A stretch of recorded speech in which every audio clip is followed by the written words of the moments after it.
ó ti ń tò ní bọ́lá rẹ jẹ́ o. Faribalẹ̀.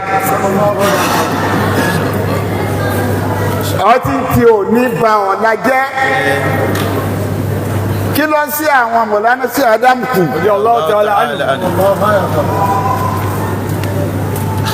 Nítorí wọn kù ní pé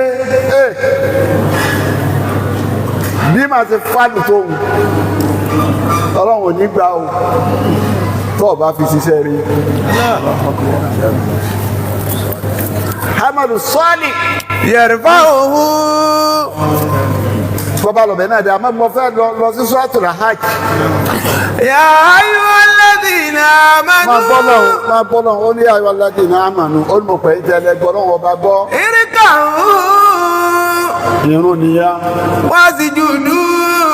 Irun nìyá. Wa'budu rabbakum. Ẹ̀sìn nìyá. Waf'alul khayra la'allakum tuflihun. Àti ìbàdàt àti màmàlát ọlọ́run fi pápọ̀ sínú àyà wọn.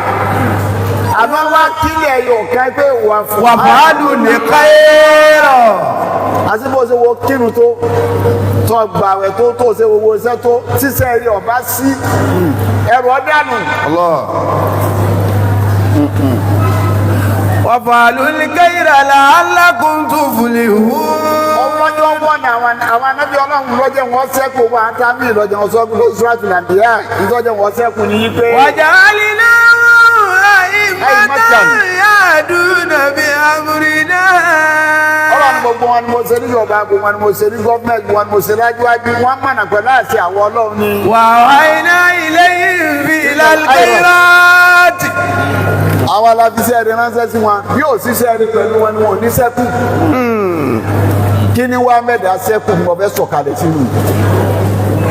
Kí ló mú ṣe Ádámù sẹ́kù àtàwọn tó jọ wọn? Kí ló mú ṣe Kàmẹ́lì sẹ́kù àtàwọn tó jọ wọn? Lọ́jọ́ eégún ọmọ àwọn lónìí kọ́ sẹ́kù ni àbò ní sẹ́kù. Nítọ́jọ́ wọn sẹ́kù ni o. Iṣẹ́ rẹ̀ tẹ́ rẹ̀ tá à ń pariwo yìí. Ìwà rẹ̀ tá à ń pariwo yìí. Gbogbo wàhálà tá à ń ṣe bó ṣe tó yìí Ọlọ́run tó pọ̀ mọ́ nǹkan kan ni o. Kí ló so pọ̀ mọ́? Ó so pọ̀ mọ́ ìlàs. Gbogbo sẹ́tọ̀ ọba ṣe tí ọba sí ní máa ń bẹ Ọlọ́run ò ní gbà.